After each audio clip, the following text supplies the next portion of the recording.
Bagamat may panawagan para sa zero remittance mula Marso 28 hanggang Abril 4 bilang pakikiisa kay dating Pangulong Rodrigo Duterte, tiniyak ng Department of Foreign Affairs o DFA na karapatan ito ng mga OFW at hindi pwersahang ipatutupad ng gobyerno. Gayon mga nagpaalala ang mga kagawaran sa mga OFW sa posibleng epekto nito sa kanilang pamilya sa Pilipinas. Si Cherry Light magbabalita.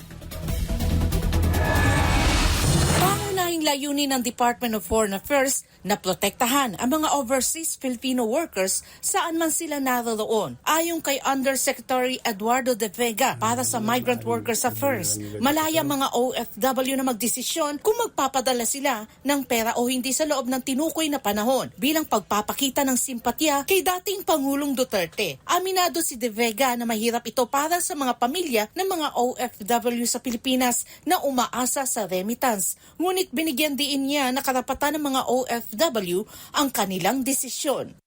Alam namin sa DFA, palagi nagre-remit mga kababayan natin. Kailangan ng kailangan kamag-anak sa Pilipinas. Hindi ko alam kung kaya nila na walang i-remit for 4 days. Ganun pa man. That is their right. Kung decision nila magpapadala ng pera, nasa kanila yon. Pero kung dahilan, dahil sa politics, mauulit ko, hindi to political repression.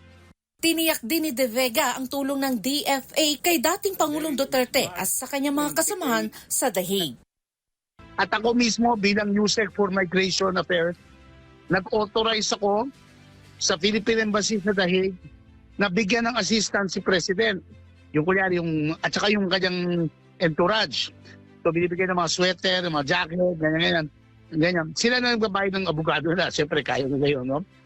Tungkol naman sa asylum request ni dating presidential spokesperson Attorney Harry Roque, sinabi ni De Vega na nasa Netherlands pa rin ang desisyon. Dapat daw ipakita ng Pilipinas na walang political persecution at totoong demokrasya sa bansa para kontrahin ang argumento ni Roque.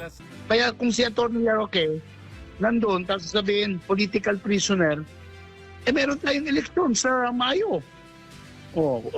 Pwedeng lumabas doon yung mga opposition at siyempre.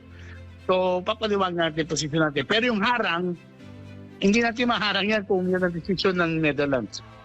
Para sa Diyos at sa Pilipinas kung mahal, Cherry Light, SMNA News.